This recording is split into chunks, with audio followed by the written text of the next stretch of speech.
You are listening to the IoT For All Media Network. Hello, everyone, and welcome to another episode of the IoT For All Podcast, the number one resource and publication for IoT.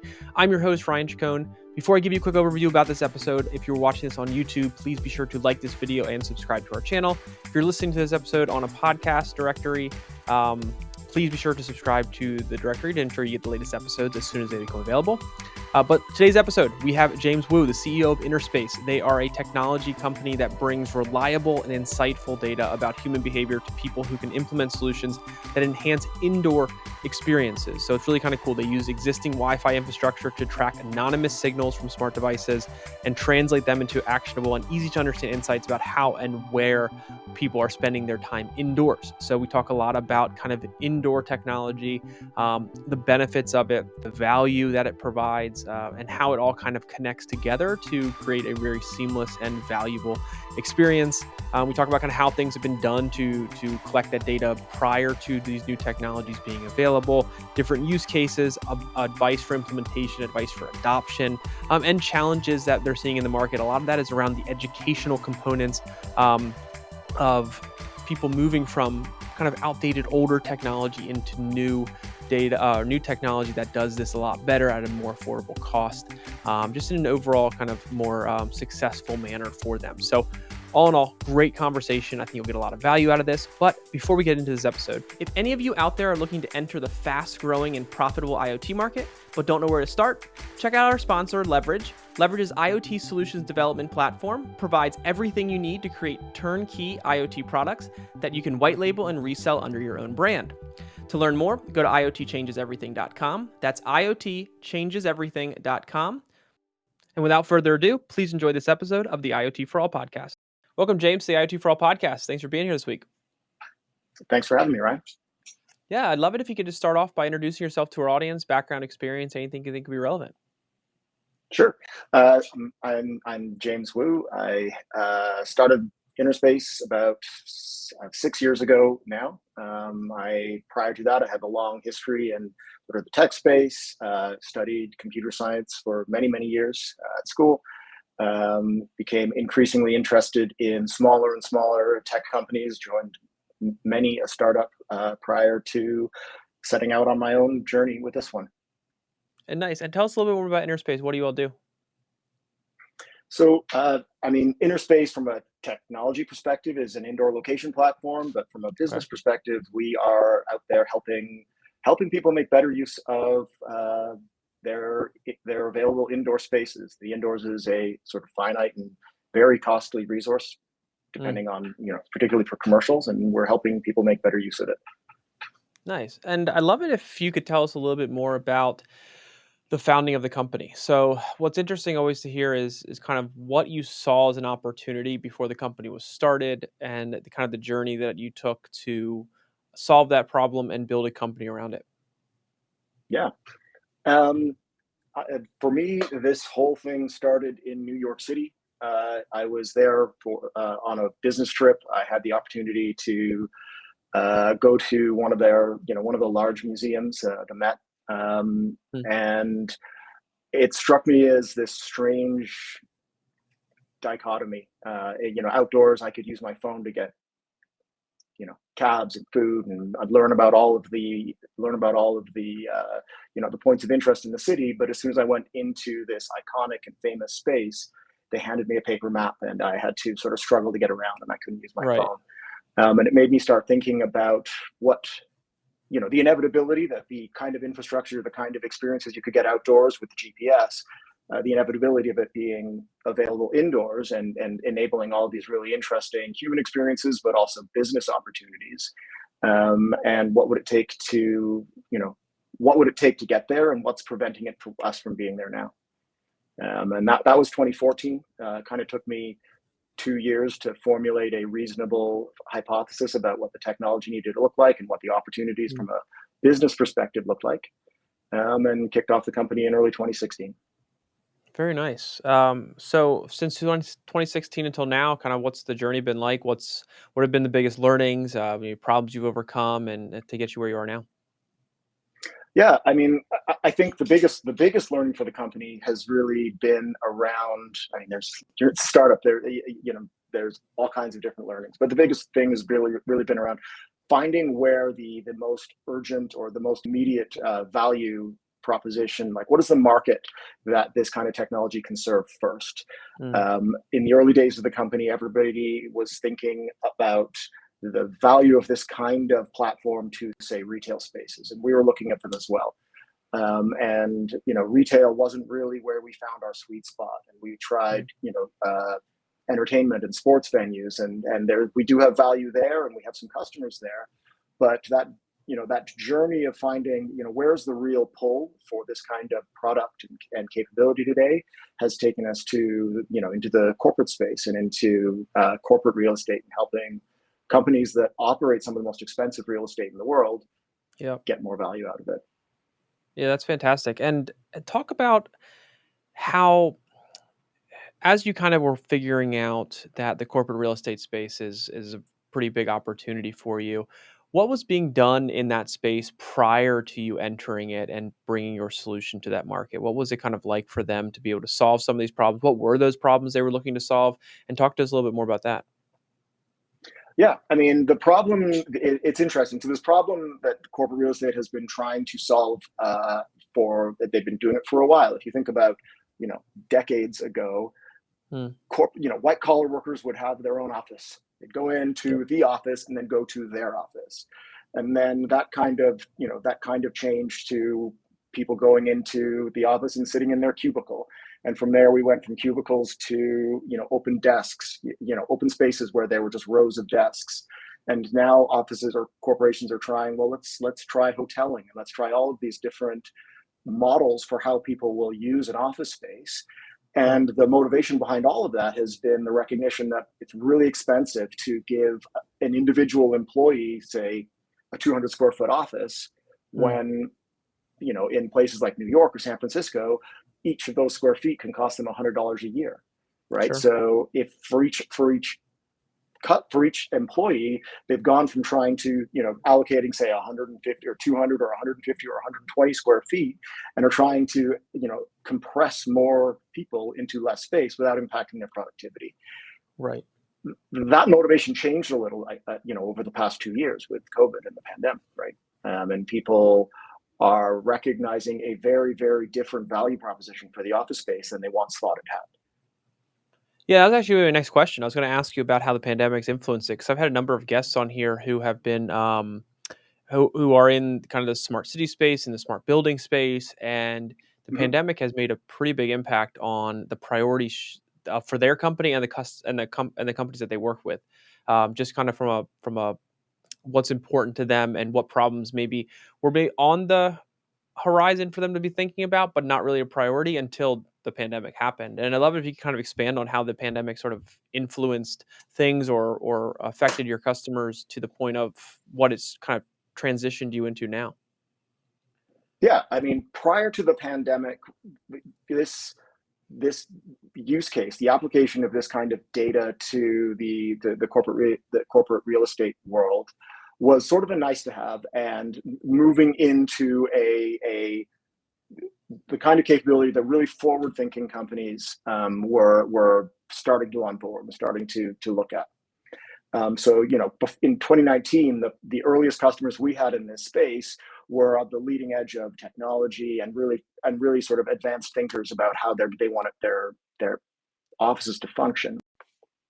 So when we were thinking about it then, we saw the market as taking a few more years. Our goal there was to educate customers and to really make them think about how the office was functioning for them, and what the costs of that resource were, and how they might be able to capitalize on some opportunities in that space. With the pandemic, offices were all empty. Everybody worked from home, for at least a year or more, depending on where you were. And companies started to realize, like, hold on, my lights stayed on, the office, the business continued. And so they started to question what was the function. They started to actively question the function of their office space. Did they need it? And did it serve the purpose that they thought it did? Because even with no one in the office, life continued. Business continued, I should say. Yeah. Yeah, absolutely. We kind of went through the same thing. Just as a occupant of the business is trying to figure out how we're going to use them, how we make them safe, that kind of thing. So Mhm. it's been very interesting to kind of learn what's come out of the pandemic as it relates to the IoT space and the technology space in general. One of the in kind of the discussions that are prior to our chat here, one of the terms from your all side that was thrown out was called or was indoorology. What is that Mhm. exactly, and how do you like? I'm sure it seems like maybe an internal kind of term. What does that mean exactly, and kind of what's the value that that kind of term allows you to be able to bring to the market? It is. I mean, it's a word we sort of throw around just as a way of helping. Internally, we were just talking about like, what do we really do for customers? How do we think about what value what we are trying to do for customers? Right. And we've always talked about like helping people scientifically, apply more science to their understand up to how they understand how their spaces are used, right? Yep. So it's one Right. thing for someone to sit and observe, or it's one thing to go and ask, Mm, hey, Mr. VP of Sales, do you need all the desks you've got, or how are your right. meeting spaces? How much are you using your meeting spaces? And another thing to really measure.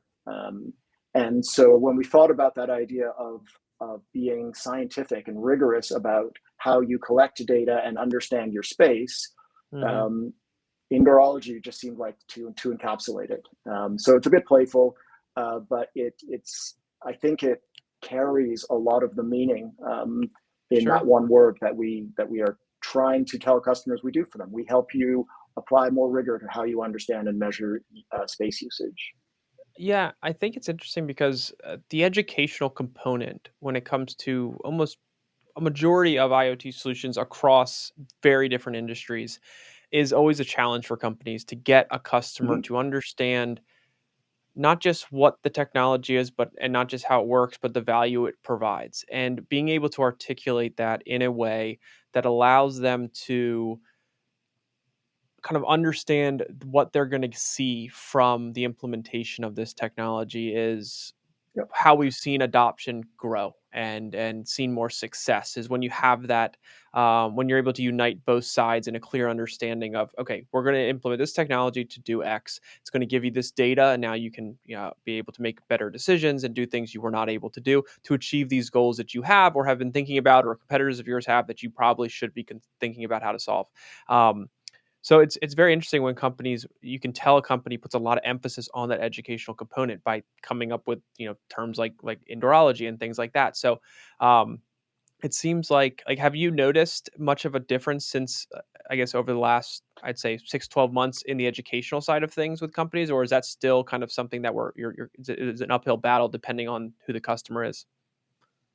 So there's been a marked difference between post pre-pandemic and post-pandemic in Okay. in the level of education, the level of understanding. I think where Okay. there's still more education to do is in helping customers understand, the breadth of indoorology, as an example, right? So people in people today are they're at the point where they fully understand why they want to measure utilization and understand utilization so that they can provide better facilities and make sure people are productive when they come into the office, but also long term capitalize on opportunities to reduce their cost structure. Right. But where their education is still, where they still have more to go, is really understanding the difference between what are all of the tools, what are the breadth of tools that are available for them to measure their spaces. People today think Hmm. about occupancy counting a lot, right? Right. How many people are here, right? And that is a super important part of understanding usage, but it's not the only part. There are a lot of tools that can be brought to bear to understand not just how many people, but where they go and how long they stay, and how do Right. different groups of people use different spaces, because that's a really important piece. You may have if you have two different teams who are trying to share the same space, they may work in very, very different manners, and therefore need very, very different kinds of resources. Yeah, it seems like we mentioned a second ago, is that challenge of the education of what's available, what it does, getting people to understand there's more than, like you've mentioned here, but just occupancy sensors for them to be able to achieve goals. The capabilities are much more vast than they ever were before. And I think that's a Mhm. super interesting thing to kind of think about. What other challenges have you kind of seen in dealing with customers, or maybe just in the adoption of the technology for this particular industry? And as you've already said, is this has definitely changed a lot in the last 2 years, but just kind of taking a higher level look at things over, let's say, the last 5 years to now and maybe where they're going, where do you think the biggest challenges are in adopting this technology for indoor spaces? I think I mean, so a constant challenge for us and for any technology that is sort of looking at behavior and looking at people is privacy. People Okay. are very concerned, and rightly so, about privacy and the kind of data that can be collected and interpreted, and what does that data what does that data mean on the surface, and what could be inferred from it, and all those kinds of things. So Right. we constantly are talking to customers and helping customers understand how what we do is done, how everything we do, I should say, is done in the context of being protective of people's individual privacy, to make sure that the data can't be used for things that it was never intended to be used for. Right. The other is, and then this is ironic on an IoT podcast, but the other is the challenge of actually deploying Mm, infrastructure. Right, deploying sure. infrastructure at scale is a Yeah, difficult thing to do. definitely. Whether it's cables or batteries, infrastructure needs to get powered somehow. Right. And when you talk to really large corporations who may operate office space in the millions of square feet, that's a really challenging conversation to have. Absolutely. Yeah, totally. I think it's across the board, the infrastructure piece is always a challenge. I mean, regardless of if it's indoor, even outdoor at times. It's a unique problem for each person, and I think trying to build that infrastructure that makes sense from a cost perspective and ROI perspective, it's not always the easiest thing to do. Um, Yeah, I so as mean, we one of the Yeah, things go that ahead. I was just going to say, what we have done is try to find ways to leverage existing infrastructure, and Yep. that has kind of Yep. moved the needle for us. 100%. Yeah, seen that before as well. As technology is maturing and it's able to be used for different things, you're going to see more infrastructure that's already in place that's applicable and can be used to solve new problems and deploy things on top of. And I think that's goes a long way in the success of the industry as a whole. So totally agree with you there. Um, For Before we sure, and wrap up helps them to here, get more value from an existing one, right? Like oh, it's just a 100%, value yeah. add. Absolutely, absolutely, totally. And I think, and maybe this kind of ties in my next question here. When it comes to the adoption of this all, do you have kind of advice for companies out there looking to adopt these types of solutions? And kind of what I'm getting at is here is I've had a couple other guests on who mentioned sort of starting out with more of a modular approach, kind of start small, build, and then expand on top of. Is that kind of an approach you all recommend, or I guess just in general, what is the approach you recommend when it comes to companies listening now to adopt this technology and bring this into their businesses, their buildings, you name it?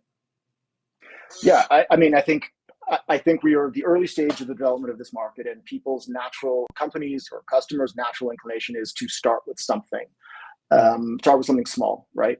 I would suggest that starting, pilots and those kinds of projects make sense, but they have to be done at a reasonable scale, such that you can actually understand the value of them and how that value would scale to your full operations, right? right, So, right, if you're thinking about a utilization platform and you want to kick the tires and you deploy it to, one corner of one building, you're never going to actually be able to understand the value that the data can give you, because there's not going to be enough relevance in that one corner for you to sure, to, to really understand it, right? So starting small is the right thing to do, but you have to kind of figure out what is the right scale of small for you to start with, so that you can really understand the value that you can get from the data. absolutely, totally agree. So I appreciate you taking the time to do this today because this has been very, very insightful, and a topic that we talk a little bit about, but haven't had anybody come on and be able to kind of really dive into to what's going on in the space, and really how powerful this can be. For our audience out there listening and wants to learn more, kind of stay in touch, kind of stay in the know of what's going on over at InnerSpace, what's the best way they can do that? Well, I mean, certainly our website, innerspace.io, but Okay, we have, indoorology, if it's easier to remember. I think that'll direct you back to us. And we have, nice. a very active blog that has all kinds of, important and valuable resources for people to just understand what Sure. what are the opportunities that they can capitalize on by leveraging data like this. And as we look kind of out into the future throughout the rest of the year, where do you kind of see things going, and anything new and exciting coming out of your company that we should be on the lookout for? I mean, we're always developing. I mean, what I find amazing is as we dig into our own understanding, our internal understanding of Sure. what can the science of indoors actually reveal. Right. We start bundling up all of these different insights into really easy to understand, actions, really easy to undertake actions to improve space, whether that's to improve the efficiency of how you use it, or to improve the experience that people have with that space. So, as we started to look beyond just numbers and occupancy, or Yeah. like how long people are there, we started to realize really valuable metrics that we could, or insights we could provide to people, like how do teams interact with each other, right? Yeah. I had no idea that kind of information was possible to reveal. And so I think as we go through the year, we're going to find more and more of those really powerful sort of insights that we can provide to companies about how their space and how their teams are functioning. Yeah, I think that's the evolution of it all is very exciting, of just what's possible, learning what problems actually exist and being able to solve them with the technology, and discovering new problems that companies may not have realized they've had, especially coming back from the pandemic, back into the office. They're going to Mhm. start to see new things and new demand, new issues they need to figure out solutions for. And it seems like what you all have going on, it kind of is right up the alley to explore those. So Yeah. very excited to kind of stay in touch and follow along with what's going on at InnerSpace. And congrats on all the success you guys have been having, and it looks like there's a lot of exciting times ahead. There certainly is. Thank you very much. Appreciate Absolutely. taking the time to speak about it. Yeah, thanks, James. We'll talk soon. I appreciate it, and once we get this out to our audience, we'll let you all know, because we think we're going to get a lot of value out of this one. Sounds good. All right. Thank you. Thanks, Ryan. All right, everyone. Thanks again for watching that episode of the IoT For All podcast. If you enjoyed the episode, please click the thumbs up button, subscribe to our channel, and be sure to hit the bell notification so you get the latest episodes as soon as they become available. Other than that, thanks again for watching, and we'll see you next time.